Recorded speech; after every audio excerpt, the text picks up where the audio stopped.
அனைத்து அதர்மங்களையும் அடியோடு தடுக்கும் திறனும் தம்மிடம் இருந்தது, உடன் சக்தியும் இருந்தது. ஆனால் அதற்கான தீர்மானத்தை தாம் மேற்கொள்ளவில்லை. தாம் தம்முடைய பிரதிஜை மற்றும் வாக்கிற்கு அடிபணிந்தே வாழ்ந்தீர்கள். நான் சேவகனாக இனி என் வாழ்வை கழிப்பேன்.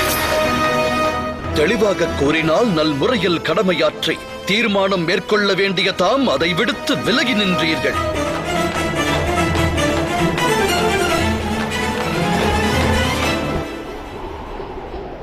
நான் தீர்மானம் கொண்டால் பந்தம் கொண்டவனாவேன் அல்லவா?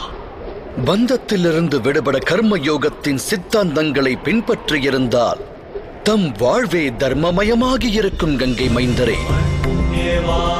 பந்தத்திலிருந்து விடுபட கர்ம நெறிப்படி காரியங்கள் புரிந்து பலன் மேல் பற்றுதல் அகற்ற வேண்டும்.